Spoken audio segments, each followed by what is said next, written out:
Hi everybody, welcome back to the Tommy Maroon Sports Show right here on WCTV.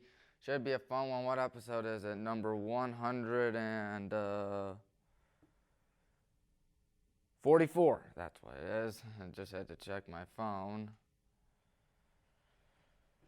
But anyways, time to look at the Cleveland Cavaliers first. And there's Darius Garland, who was one of our star players. 21.7 points per game, 8.6 assists per game, which he led both of us, or both, in both categories. Evan Mobley, 15 points per game and 8.3 rebounds per game. Caris LeVert, that's right, he had 17 points per game, 4.3 assists per game. Kevin Love, 13.6 points per game, 39.2 or 3-point field goal percentage. Jared Allen, 16.1 points per game and 10.8 rebounds per game. And the final team leaders. Darius led us in points per game, free throw percentage with 89.2, and steals per game with 1.3. Jared, of course, led us in rebounds per game with 10.8. Darius led us with 8.6 assists per game. He might as well be a candidate for most improved player, in my opinion. And Evan Mobley, 1.7 blocks per game. Time for the final season recap, and it ended up with the Cavs going 44-38. While the season started off on a tear, it fell apart towards the end. Finished in 8th place and will be in the play-in tournament. We'll get to that later. 9 games back in Miami for the top seed. 25-16 at home. 19-22 on the road. This is very alarming considering the fact that we lost to Brooklyn. Of course, more on that later. 27-25 in the Eastern Conference and 17-13 in the Western Conference. Our first winning season without LeBron since 1998. While all this seems good, it's kind of disappointing how the season ended. Hopefully we can get something cooking soon. Of course, that was the last game of the season. Of course, the Bucks only ran with really 6 guys. Well, technically 7, but they all decided to opt out. Giannis didn't play that game. We'll get to that in a moment. Cavs at the Nets, part 1 was a 118-107 loss. Darius, 31 points. Horry and Evan, 17 points each. Caris LeVert, 16 points. Kevin Durant, 36 points. Bruce Brown and Kyrie Irving, 18 points each. Nets nearly blew a 17-point lead, and Cavs were winning after the third. This game right here was a blowout. Kevin Love drilled 8 threes, 32 points, 10 rebounds, in a 133-115 victory. Lauri Markkanen, 23.7 rebounds. Evan Mobley, 18 points, 10 rebounds. Sandro Mamukelashvili, I hope I pronounced that correctly, 28 points and 13 rebounds. Thanasis, Giannis' brother, 27 points. Bucks ran with just 6 players for almost the entire game, as previously mentioned. And the Cavs were up by 40 at one point.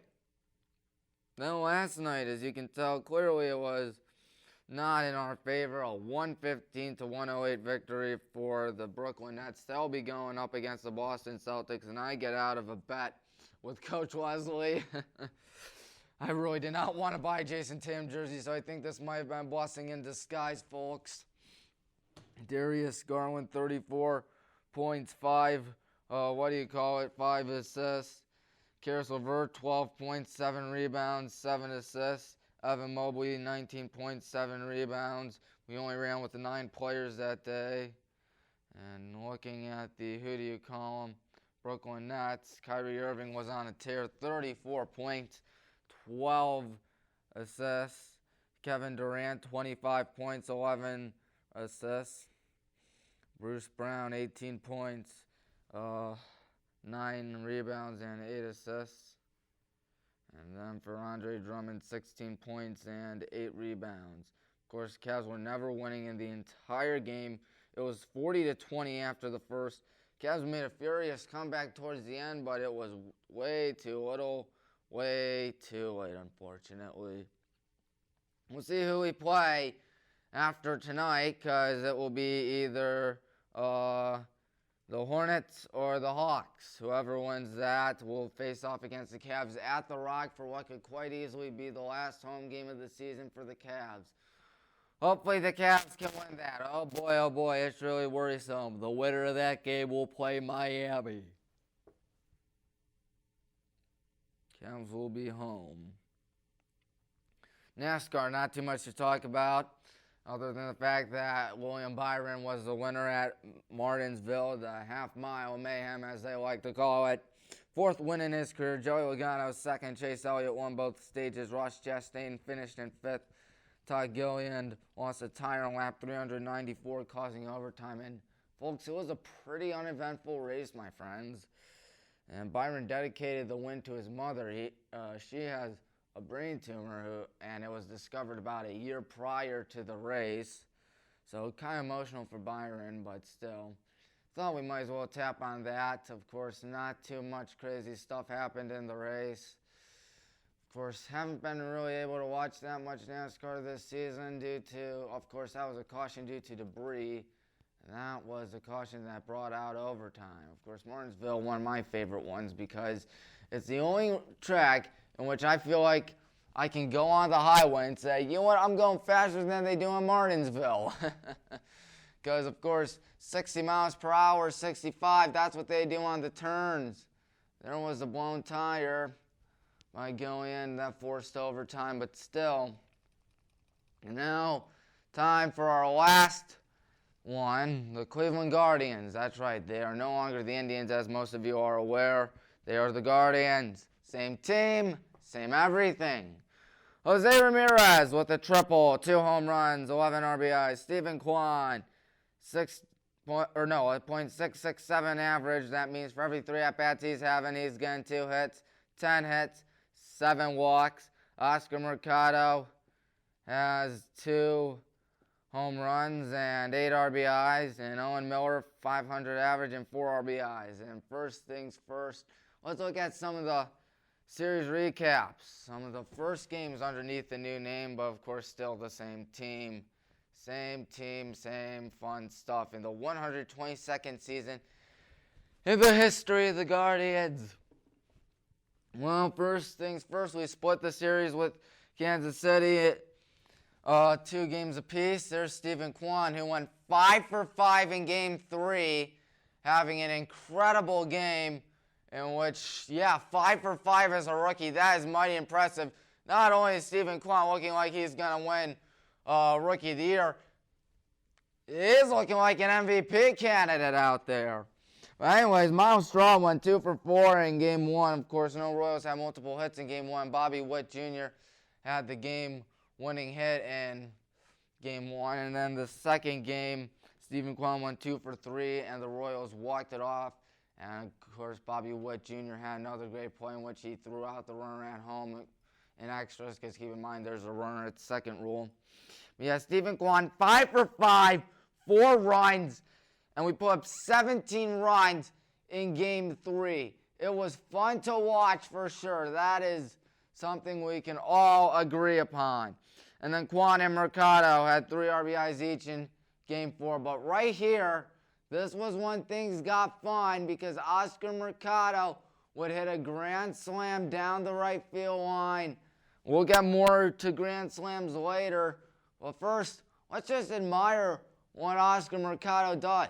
On a full count, he just rips one in the left. Right field was the other grand slam yesterday, which we'll talk about right now. Jose Ramirez hit a grand slam yesterday in a 10-5 victory. The Cleveland Guardians are on a tear. 3 days in a row, they have scored 10-plus runs. They have a good case of the runs. And yes, that is kind of funny, but you know what's not funny? The Guardians being on a tear. 3 straight games in which they scored 10 runs. It is fun to watch. It is must-watch television, in my opinion. They put up 17 against the Royals on Sunday. On Monday, 10 runs against them.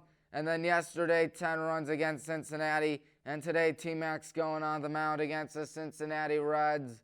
as we try to go for the sweep at the Gap Great American Ballpark. And then Friday is the home opener. Friday is not just the home opener, but also the Cleveland Cavaliers, of course, playing either the winner of the Hornets and Hawks. There's Stephen Kwan getting his 5th hit of the day. Stephen Kwan, let me tell you something. He's one of my favorite players already because he knows how to hit. Of course, forget about 30-3 by the Texas Rangers. 17-3. No, 17-2 I think is where it's at. Let me check the score. It was 17-3 actually. 17-3. Almost as if the Browns put up 2 touchdowns and a field goal. And poor Patrick Mahomes only got one thing. And the one thing was a field goal by Harrison Butker. Of course, we'll get to Tommy's picks in September. No, August 19th. Because that'll be a lot of fun. There was a dominant win right there by the Cleveland Guardians. 3 in a row. Half the game back. I'm just saying, we're going to win the division by 30. We did it in 1995. We're going to do it again. We are going to do it again. Win the division by 30. The hitting is there. The pitching is there.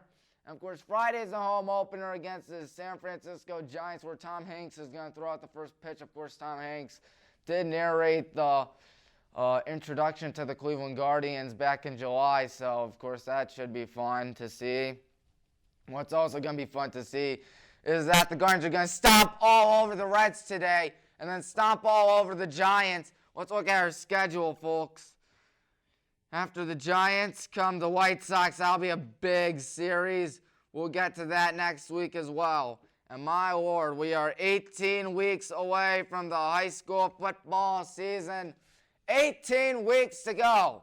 Now I was checking Northeast Ohio zones top 25 polls for way too early polls, I ought to say. And one of the things that got me upset was that Highland didn't even have a top 25 mention at all. Number 25, Elyria Catholic, 24, Talmadge. Of course, Talmadge is a great team. They went 7-3 last year. Solon, Kirtland, I think, is a little too low. And then Massillon, Jackson, North Olmsted, how about them? Medina's going to have to go without Drew Auer. That's going to be something. He'll be playing at Penn State next year. And number 1 is Archbishop Hoban. St. Ed's is 2. But no Highland, as you can clearly tell right here. No Highland. And keep in mind, last year, Highland did not have what do you call it? Highland did not have did not start off in the top 25, of course. Highland Hornets, once again, in the Rodney Dangerfield effect. I tell you, we don't get no respect. No respect, I tell you. No respect at all. Oh, boy. What a hotel that was. Why, they stole my hotel. And, of course, I'm trying to find some Rodney Dangerfield one-liners that best sum up the Highland Hornets. Yeah, I had plenty of pimples as a kid. One day I fell asleep in the library. When I woke up, a blind man was reading my face. And what else? In the school I went to, they asked the kid to prove the law of gravity, and he threw the teacher out the window. I tell you, Hornets get no respect. No respect, I tell you. They don't get no respect. Not in the top 25. They'll be in the top 25 soon. That's a terrible Rodney Dangerfield impression. Of course, hopefully the Hornets do get respect, and they will be out there to prove it. Of course, Luke Stiles is returning for what will be his senior year. He, of course, famously scored 5 touchdowns against Nordonia. For comparison, Al Bundy scored 4 touchdowns in one game, meaning that we could destroy Polk High School any day of the week. I'm just saying. But yeah, that's all the time we have left here on the Tommy Maroon Sports Show. Try to stretch it out to give him more time. 18 weeks of high school football. Of course, Tommy's picks. How about that? They'll be coming right around the corner, and he'll be featuring D3 football. Of course, I don't know when the last episode is going to be because the WBWC might be calling me, but you know what? I plan on staying here for as long as I possibly can because WCTV is so great. Great people, great studio, a lot of fun. And I'll catch you here next week. Goodbye, everyone.